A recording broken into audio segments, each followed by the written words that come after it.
Hello student, स्वागत है आपका आज की इस नई वीडियो में। आप देख रहे हैं आपका अपना YouTube channel study max emperor. तो फ्रेंड, जैसा कि हमने आपको पिछली वीडियो में बताया था कि हम आपके लिए कक्षा 10वीं के हर सब्जेक्ट के प्रश्न बैंक का फुल सॉल्यूशन लेकर आपके सामने आएंगे और उसमें से आपके पूरे नंबर क्लियर करवाने वाले हैं।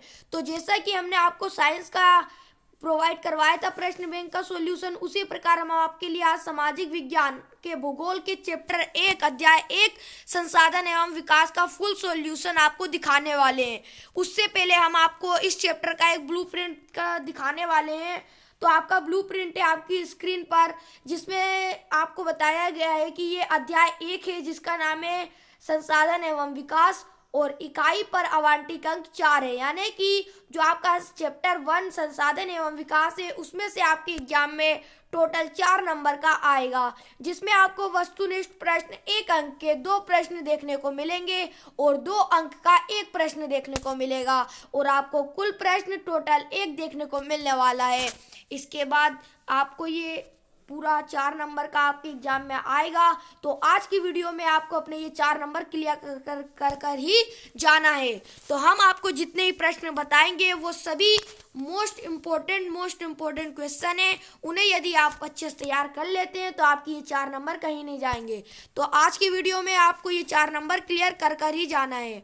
तो चलिए फ्रेंड्स, हम आपको ये क्वेश्चन दिखाई देते हैं। तो आपका प्रश्न पहला रहेगा, संसाधन से आशय। जी हाँ फ्रेंड्स, आपको कुछ प्रश्न इस टाइप का बनेगा कि संसाधन से क्या आशय है। जी हाँ फ्रेंड्स, आपका प्रश्न आएगा संसाधन से क्या आशय है, जिसमें आपको लिखना है पर्यावरण में पाए जाने वाले जैविक तथा अजैविक पदार्थ मानव की आवश्यकताओं की पूर्ति करते हैं, वह संसाधन कहलाते हैं। हम दूसरे अर्थों में कह सकते हैं कि प्राकृतिक संसाधन तब बनते हैं जब मनुष्य अपने बुद्धि कौशल तथा तकनीकी ज्ञान से उन्हें अपनी आवश्यकताओं की पूर्ति के लिए रूपांतरण कर और अधिक उपयोगी एवं मूल्यवान बना देते हैं।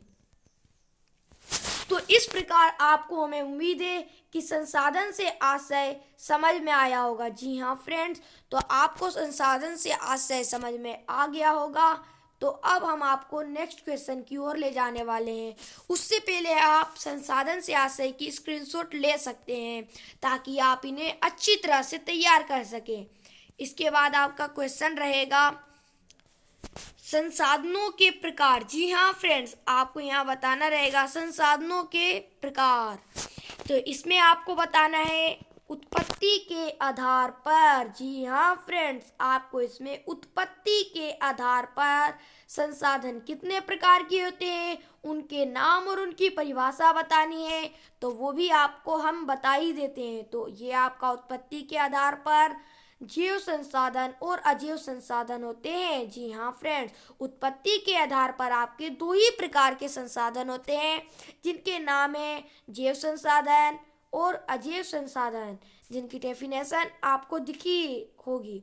इनकी प्राप्ति जीवमंडल से प्राप्त होती है। इनमें जीवन पाया जाता है, जैसे मनुष्य, वनस्पति, पशु, मत्स्य आदि। इसके कहने का मतलब है फ्रेंड्स कि वे संसाधन जो सजीव वस्तुओं से मिलकर बने होते हैं जैव संसाधन कहलाते हैं, जैसे मनुष्य, वनस्पति, पशु, मत्स्य आदि। तो अब आपका है अजैव संसाधन। तो यहाँ आपको दिया है ये संसाधन निर्जीव वस्तुओं से बने होते हैं, जैसे विभिन्न धातु तथा चट्टानें। जी हाँ फ्रेंड्स, आपका जो अजैव संसाधन होता है उसका मतलब यह है कि वे संसाधन जो निर्जीव वस्तुओं से बने होते हैं अजैव संसाधन कहलाते हैं, जैसे धातुएं और चट्टानें। तो फ्रेंड्स, इस प्रकार आपका उत्पत्ति के आधार पर संसाधन कितने प्रकार के होते हैं ये आपका क्लियर होता है। इसके बाद आपका आता है समापत्ति के आधार पर। तो आपका इसके अंदर आपको आएगा समापत्ति के आधार पर संसाधन कितने प्रकार के होते हैं। तो आपको लिखना है समापत्ति के आधार पर भी संसाधन केवल 2 प्रकार के होते हैं। कौन कौन से? तो नवीनीकरण योग्य संसाधन और अनवीनीकरण योग्य प्रकार के। कितने प्रकार के? 2 प्रकार के, अनवीनीकरण और नवीनीकरण। तो आपका नवीनीकरण योग्य संसाधन वे संसाधन जिन्हें पुनः उत्पन्न किया जा सकता है, जैसे सौर तथा पवन ऊर्जा। जी हाँ फ्रेंड्स, जो आपका नवीनीकरण संसाधन है उसे एक बार उपयोग करने के बाद पुनः उत्पन्न किया जा सकता है, वे संसाधन नवीनीकरण योग्य संसाधन कहलाते हैं, जैसे सौर तथा पवन ऊर्जा। जी हाँ फ्रेंड्स, सौर और पवन ऊर्जा ऐसी ऊर्जा हैं जो नवीनीकरण योग्य संसाधन है जिन्हें हम पुनः उत्पन्न कर सकते हैं। अब आपका आता है अनवीनीकरण योग्य संसाधन। संसाधनों का विकास लंबे भूवैज्ञानिक अंतराल में होता है, जिसे पुनः उत्पन्न नहीं किया जा सकता, जैसे खनिज तथा जीवाश्म जिन्हें पुनः उत्पन्न नहीं किया जा सकता। तो आपका अनवीनीकरण का हो जाएगा जिन्हें पुनः उत्पन्न नहीं किया जा सकता, वे अनवीनीकरण योग्य संसाधन हैं, जैसे खनिज तथा जीवाश्म। अब आपको हमें उम्मीद है कि समापत्तिया के आधार पर भी संसाधन के प्रकार समझ में आए होंगे। अब हम चलते हैं स्वामित्व के आधार पर। मोस्ट इम्पोर्टेंट स्टूडेंट, यहाँ आपको स्वामित्व के आधार पर कितने प्रकार के होते हैं ये बताना है। तो स्वामित्व के आधार पर तो आपके 2 प्रकार के नहीं होंगे, 2 से अधिक प्रकार के होंगे। जैसे स्वामित्व के आधार पर संसाधन के 3 प्रकार होते हैं। जी हाँ फ्रेंड्स, आपने समापत्तिया के आधार पर पढ़ा, तो समापत्तिया के आधार पर 2 होते हैं, नवीनीकरण और अनवीनीकरण। और आपके जो स्वामित्व के आधार पर होते हैं वो आपके 2 प्रकार के नहीं होते, 3 प्रकार के संसाधन होते हैं। क्या 3 प्रकार के संसाधन होते हैं। तो आपका होता है व्यक्तिगत संसाधन, राष्ट्रीय संसाधन और अंतर्राष्ट्रीय संसाधन। जिसमें आपको होता है व्यक्तिगत संसाधन में वे संसाधन आते हैं, यह संसाधन निजी व्यक्तियों के अधिकार में होते हैं, जैसे मकान, बाग, भूखंड, सामुदायिक स्वामित्व वाले संसाधन। और संसाधन पर समुदाय विशेषकर अधिकार होता है, जैसे तालाब, पार्क, सार्वजनिक पार्क, खेल का मैदान, चारण आदि। तो फ्रेंड्स, आपका जो व्यक्तिगत संसाधन होता है उसकी डेफिनेशन हमने आपको बता दी। उम्मीद है कि आपको समझ में आया होगा। अब आपका आता है राष्ट्रीय संसाधन। तकनीकी तौर पर देश में पाए जाने वाले सारे संसाधन राष्ट्रीय संसाधन है। तो फ्रेंड्स, आपको यहाँ तक कुछ समझ में आया होगा। तो इसके आगे, देश की सरकार को कानून अधिकार है कि व्यक्तिगत संसाधन को भी हम जनता के हित में अधिग्रहित कर सकती है। यानी जो कानून है, वो जो सरकार की कानूनी अधिकार है, वो जनता के हित के लिए जो अपना व्यक्तिगत संसाधन होता है उसे भी अंतर्ग्रहित कर सकती हैं, जैसे खनिज पदार्थ, जल संसाधन, वन, महासागरीय क्षेत्र और 12 समुद्र मील तक। तो इस प्रकार आपका राष्ट्रीय संसाधन की डेफिनेशन भी आपको समझ में आ चुकी होगी। अब आपका आता है अंतर्राष्ट्रीय संसाधन। जैसे आपको राष्ट्रीय संसाधन बताया गया, व्यक्तिगत संसाधन बताया गया, उसी प्रकार अब एक अंतर्राष्ट्रीय संसाधन भी होता है। तो इसकी डेफिनेशन है 200 समुद्री मील की दूरी से परे खुले महासागरीय संसाधन पर किसी देश का अधिकार नहीं है। इन संसाधनों को अंतर्राष्ट्रीय संस्थाओं की सहमति के बिना उपयोग नहीं किया जा सकता। यानी कि फ्रेंड्स, यहाँ किसी एक राष्ट्र का अधिकार नहीं चलता है, यहाँ सारे राष्ट्रों की सहमति होनी चाहिए, तभी कोई राष्ट्र इनका उपयोग कर सकता है। तो इस प्रकार आपके संसाधन खत्म होते हैं। तो हम आपसे एक क्वेश्चन पूछते हैं कि आपको कितने प्रकार के संसाधन देखने को मिले हैं। तो आप कहेंगे संसाधन तो कई प्रकार के हैं, लेकिन उत्पत्ति के आधार पर 2 प्रकार की संसाधन है, समापत्ति के आधार पर 2 प्रकार के संसाधन है और स्वामित्व के आधार पर 3 प्रकार के संसाधन है। तो इस प्रकार आपको संसाधन से आशय और संसाधन के प्रकारों का अध्ययन हो चुका है। अब हम आपको कुछ ऑब्जेक्टिव टाइप के क्वेश्चन बताने वाले हैं। तो जिसमें आपका प्रश्न क्रमांक पहला है, अजीव संसाधन का उदाहरण लिखिए। जी हाँ फ्रेंड्स, उससे पहले आपका प्रश्न है निम्नलिखित में से किस प्राकृतिक संसाधन का भंडार सीमित है। जी हाँ फ्रेंड्स, इसके बाद है आपका अजैव संसाधन का उदाहरण लिखिए। तो फ्रेंड्स, आप इस क्वेश्चन का एक्सप्लेनेशन हमने आपको ऊपर के क्वेश्चन में ही करा दिया था। तो आप बता सकते हैं अजैव संसाधन में चट्टानें व धातुएं आती हैं। जी हाँ फ्रेंड्स, चट्टानें व धातुएं अजैव संसाधन के उदाहरण हैं।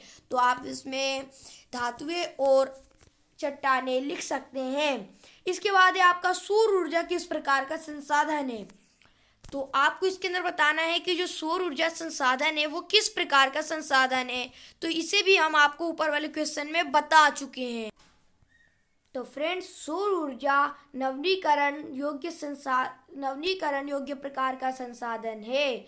यानी कि आपको यहाँ बताना था सौर ऊर्जा किस प्रकार का संसाधन है। तो सौर ऊर्जा नवीकरण संसाधन है। आप यहाँ लिख लीजिएगा इसका उत्तर। अब हम चलते हैं नेक्स्ट पे। तो संसाधन का विकास।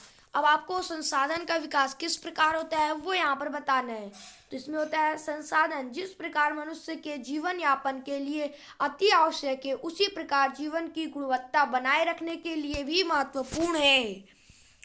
तो आपका यहाँ कह रहा है कि संसाधन जिस प्रकार मनुष्य की जीवन यापन के लिए अति आवश्यक है उसी प्रकार जीवन की गुणवत्ता बनाए रखने के लिए भी महत्वपूर्ण है। तो आपको ये भी समझ में आया होगा कि संसाधनों का विकास क्या है। अब इसके बाद आपको प्रश्न दिया है संसाधन का अंधाधुंध उपयोग से उत्पादन कोई दो समस्याएं लिखिए। तो यहाँ पर आपका हो जाएगा संसाधन का अति दोहन से संसाधन की कमी। तो यहाँ पर ज़्यादा उपयोग हो रहा है तो किसी भी चीज़ की जब अति उपयोग होने लगती है तो उसकी कमी तो होती ही है, चाहे वो कितना भी अधिक हो। लेकिन जब अति कुछ भी सही नहीं होता है, इसीलिए जब ज़्यादा उपयोग होएगा तो उसकी कमी तो होनी है। तो इसीलिए संसाधन का अति दोहन से संसाधन की कमी। अब आपका नेक्स्ट है संसाधन के अंधाधुंध शोषण से पर्यावरण संकट पैदा हो गया, जैसे भूमंडलीय तापन, ओजोन परत का क्षरण, वायु प्रदूषण तथा भूमि का निम्नीकरण जैसी समस्याएं निर्मित होती हैं। तो अब आप इसे भी लिख लीजिए कॉपी में या फिर स्क्रीनशॉट ले लीजिए, इसे भी आप तैयार कीजिएगा।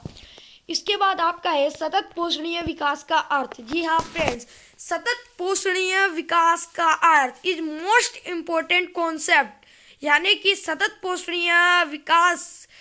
पोषणीय आर्थिक विकास का यह अर्थ है कि पर्यावरण को बिना नुकसान पहुंचाए हो विकास और वर्तमान आवश्यकताओं के लिए भविष्य की पीढ़ियों की आवश्यकताओं की अवहेलना ना करे। यानी कि पर्यावरण को बिना नुकसान पहुंचाए हो और वर्तमान विकास की प्रक्रिया भविष्य की पीढ़ियों की आवश्यकताओं की अवहेलना ना करे। अब आपका आता है पृथ्वी सम्मेलन 1992। जी हाँ फ्रेंड, हमें जहाँ तक उम्मीद है ये आपका क्वेश्चन ये आपका सही जोड़ी में मिलने वाला है आपको अपने एग्जाम में, हमें ऐसा लगता है। वो वैसे ये एक ही नंबर में आएगा। तो आपका है पृथ्वी सम्मेलन 1992। तो ये आपको अच्छी तरह से याद करना है। ब्राजील के शहर रियो डी जेनेरो में प्रथम अंतर्राष्ट्रीय पृथ्वी सम्मेलन हुआ।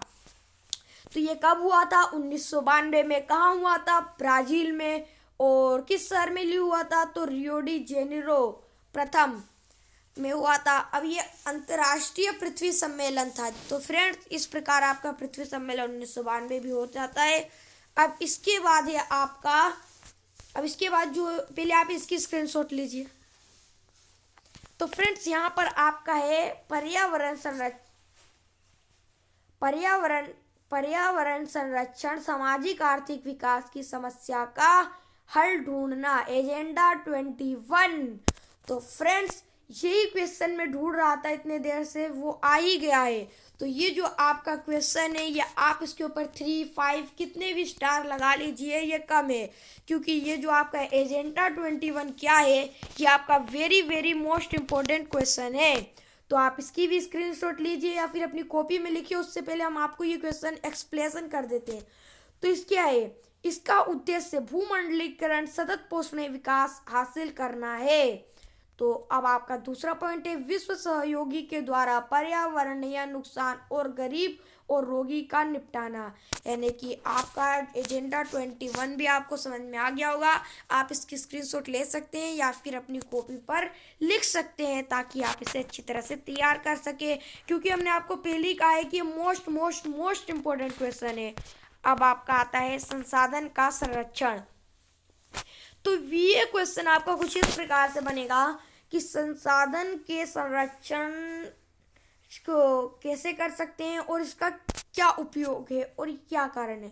तो भविष्य में आने वाली पीढ़ियों के लिए संसाधन बचे रहे, इसका ये है, और समाप्त होने वाले संसाधनों के नए विकल्प का पता लगाया जा सके और संसाधनों को नियोजित तरीके से उपयोग किया जाए।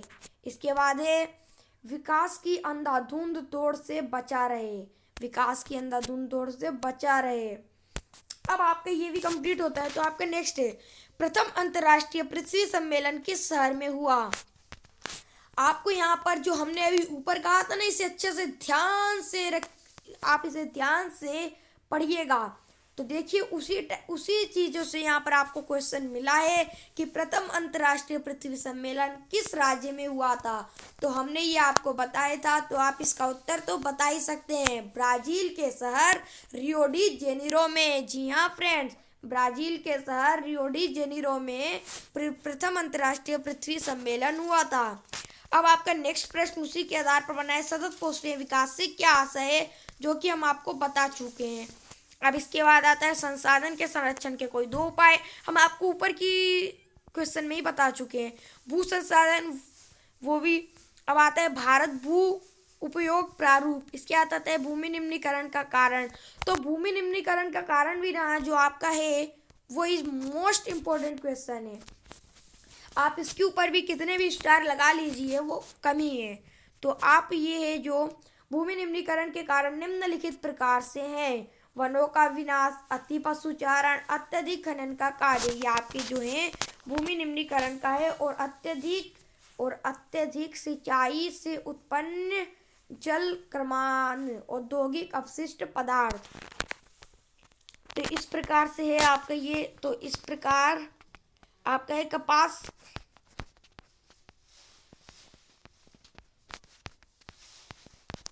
तो आपका इस प्रकार से ये चैप्टर कंप्लीट होता है। यदि आपको इसके नेक्स्ट चैप्टर का सॉल्यूशन भी चाहिए तो आप हमें कमेंट बताइएगा। और फ्रेंड्स एक चीज़ ज़रूर, यदि आपको इस वीडियो से कुछ सीखने को मिला है और यदि ये वीडियो आपको पसंद आई है तो प्लीज़ वीडियो को लाइक कर ही जाइएगा। प्लीज़ फ्रेंड्स इस वीडियो को लाइक कर ही जाइएगा, क्योंकि आप जो हमारी वीडियो को लाइक करते हैं तो हमें मोटिवेशन मिलता है, जिसके कारण हम आपके लिए अच्छी से अच्छी वीडियो बनाने की कोशिश करते हैं। तो फ्रेंड्स आज की वीडियो में इतना ही है, मिलते हैं अगली वीडियो में, तब तक के लिए जय हिंद, वंदे मातरम। जय हिंद, वंदे मातरम।